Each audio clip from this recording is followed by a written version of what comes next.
Começa mais um vídeo do curso de Introdução à Probabilidade Estatística. Nesse vídeo vamos falar sobre variáveis aleatórias contínuas multidimensionais. Tudo que a gente viu até agora para as variáveis aleatórias multidimensionais discretas tem um paralelo em variáveis contínuas, tá? Assim como no caso anterior, a gente vai se concentrar nas situações envolvendo apenas duas variáveis, tá? Só o caso bidimensional, mas a extensão para mais dimensões é meio direta. Então a gente considera x e y como duas variáveis aleatórias contínuas. Então elas terão uma distribuição conjunta que será caracterizada por uma função chamada densidade conjunta, essa f de x e y, que é uma densidade conjunta de x e y e que deve satisfazer as seguintes condições. Ela deve ser sempre positiva no domínio, né, no intervalo em que ela é definida. A integral de menos infinito a mais infinito nas duas variáveis tem que ser igual a 1, ou seja, ela tem que ser normalizada, porque a probabilidade total de todo o evento, né, de todo o seu espaço amostral, tem que ser igual a 1. E o cálculo da probabilidade por intervalo, ou seja, de novo a gente tem aquele problema de que não faz sentido falar de probabilidade de um valor específico, mas a gente tem que falar, porque é variável contínua, de intervalos. Então, a probabilidade de um intervalo em que o x está definido contido entre a e b, e o y entre c e d, é a integral de a até b de x, em x e de c até d em y. Então a gente pega, por exemplo, uma função f de xy igual a 4xy para x entre 0 e 1 e y entre 0 e 1. De cara a gente já vê que essa primeira condição 1, é satisfeita. Por quê? Nos intervalos, na região que a gente definiu aqui, tanto x quanto y são positivos e, portanto, o produto entre eles também vai ser positivo. Quanto à condição 2, a gente tem que então mostrar que essa integral 4xy dx dy no intervalo de 0 a 1 em cada uma das variáveis é igual a 1. Então, essa integral é relativamente simples, né? A gente consegue colocar o 4 em evidência, fica com duas integrais separadas, uma integral em x e outra integral em y. E aí, a integral em x é essa daqui, o resultado é x ao quadrado sobre 2, calculado em 0 e 1, e y ao quadrado sobre 2, calculado em 0 e 1. Então, isso aqui vai dar meio vezes meio, que dá 1/4, vezes 4 dá 1. Tá? Então, como a gente esperaria e deveria ser. Então, a gente pode agora calcular a probabilidade de x ser menor ou igual a meio e y menor ou igual a meio. Tá? Isso na prática significa que a gente está calculando x no intervalo entre 0 e meio e y no intervalo entre 0 e meio. O que a gente faz? A integral de 0 a meio em y, de 0 a meio em x, de 4xy. Tá? Então, dá a mesma integral, é só copiar, o resultado é o mesmo, só muda os limites de integração. Então, a gente tem de 0 a meio e 0 a meio. Então, aqui a gente vai ficar com meio ao quadrado, que dá 1/4, 1/4 vezes meio dá 1/8, né? E aí, de novo, 1/8 vezes 1/8 dá 1/64, e 1/64 cancela com esse 4 aqui, dá 1 sobre 16. Tá? Então, essa é a probabilidade, ou seja, 1/16 da probabilidade total que a gente poderia ter. Tá? Essa figura mostra o domínio da variação de x e y. Tá? Então, aqui, esse Q é toda a área possível, seria o nosso espaço amostral possível, o azul claro aqui, e a região de variação onde a gente definiu a possibilidade para calcular aquela probabilidade que a gente viu é essa daqui. Você pode achar que isso aqui ocupa 1/4 da área, mas por que 1/4 dessa área aqui não vai dar 1/4 em vez de 1/16? Porque a probabilidade aqui não é mais a área. A probabilidade agora, a gente está falando, isso aqui é y e isso aqui é x. Isso aqui não é a função de densidade de probabilidade. Então aqui é uma variável e aqui é outra variável. A probabilidade é o volume embaixo dessa área aqui. Tá? Então, se x e y têm a distribuição uniforme no quadrado Q, isso significa o seguinte, que a gente vai ter a definição vai ser que o valor dessa função vai ser C se qualquer par x, y estiver contido naquela região Q, e 0 se estiver fora, ou seja, se estiver fora da região Q, o par x, y, então a probabilidade é 0.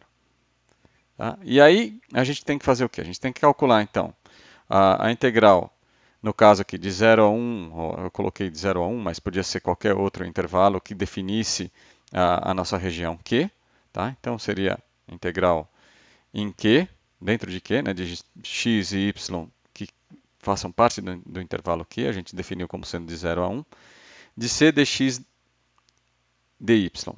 Isso tem que ser igual a 1. Então, se você fizer essa conta, C vai ser igual a 1. Mas por que isso vai ser igual a 1? Porque, como a área de Q é 1 nesse caso também, então a gente vai ter que o C vai ser igual a 1, porque a expressão geral para a área é essa daqui. C vai ser igual a 1 sobre a área da região possível de ter, onde é definida a nossa função de densidade. Tá? Uma representação gráfica desse exemplo, que leva em conta a probabilidade sob a curva, que no caso é sob uma superfície, é apresentada agora.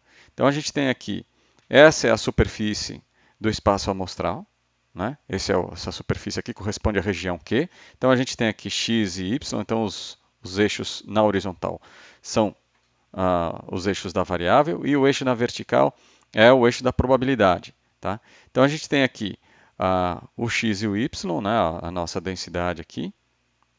E o volume embaixo dessa região aqui, é esse volume aqui que é a nossa probabilidade.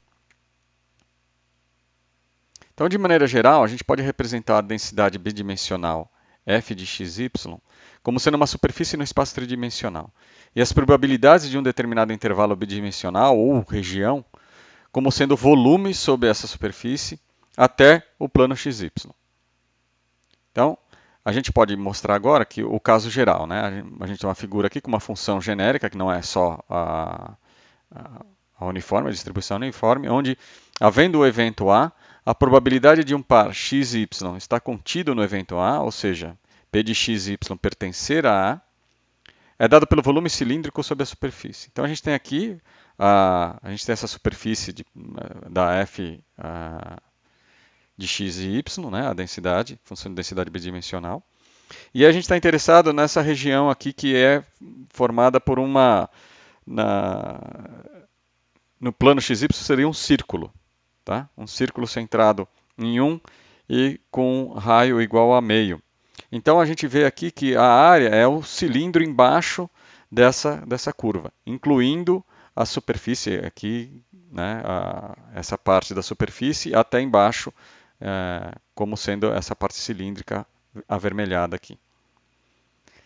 Então, a gente chama uma variável aleatória contínua de uniformemente distribuída se a sua função de densidade bidimensional for positiva numa região qualquer R do plano xy, sendo f de xy igual a 1 sobre essa área de R para x e y pertencente a R.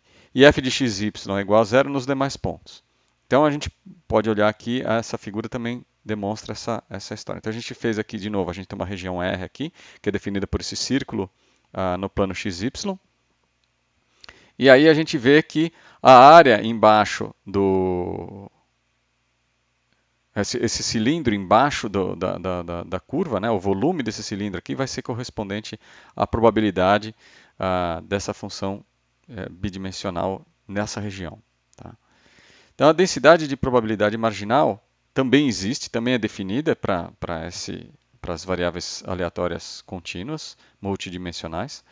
Então, de maneira análoga, a gente pode definir a probabilidade marginal para cada uma das variáveis, tanto para o x quanto para o y. Então, dada uma densidade de probabilidade conjunta f de x e y, as densidades marginais das variáveis x e y são dadas respectivamente por essas duas integrais aqui. Então, a densidade de probabilidade, a densidade marginal de x vai ser a f de xy integrada em todo o espaço de y. Tá? Então, você integra em todo o y e isso vai resultar numa distribuição em x. E a mesma coisa quando você quiser saber a função de densidade de y, ou seja, você pega a f de xy e integra em todo o x para obter a densidade em y. Então, por exemplo, que a gente viu anteriormente, com f de xy igual a 4xy, as densidades marginais ficam da seguinte forma. Então, a gente vai e faz a integral aqui. F de x é a integral de 0 a 1 de 4xy dy. Isso aqui vai nos resultar então em 2x no intervalo de 0 a 1. E a mesma coisa vai ser com y, só que a gente vai ter então 2y em vez de 2x. Então essas são as duas funções de densidade aqui. Então se a gente integrar, seria importante a gente saber o que aconteceria, se a gente integrasse esses caras aqui de novo em x e y, para ver se isso ia dar menor do que 1, vai dar igual a 1, por quê? Porque isso aqui vai dar x² sobre 2, o 2 vai cancelar com esse, em 0 vai dar 0, e vai sobrar 1 elevado ao quadrado, que é 1. Tá? Mesma coisa para esse aqui. Tá? Então, o que a gente vê é que o produto das duas densidades anteriores é o resultado, resulta na densidade de probabilidade conjunta para todo par xy no domínio de 0 a 1 vezes 0 a 1, que é o produto cartesiano dos domínios de x e y. Isso implica que as variáveis são independentes, ou seja, a gente tem essa definição. Se duas variáveis aleatórias, x e y, com densidade conjunta f de x e y, e respectivas densidades marginais, fx de x e fy de y, se o produto das duas marginais for igual à densidade conjunta, então x e y são independentes. É lógico que as definições de covariância e coeficiente de correlação continuam a valer no caso contínuo da mesma forma que a gente tinha nos casos em que a gente tinha nas variáveis discretas. Então, nos casos em que x e y são independentes, essas grandezas, covariância e coeficiente de correlação, acabam se anulando. Eu recomendo que vocês vejam o exemplo 8.19 da referência 1, porque ali eles têm um contra-exemplo onde x e y não são independentes e como se relacionam então as densidades marginais de um e do outro. Ok? Era isso que eu queria mostrar nesse vídeo.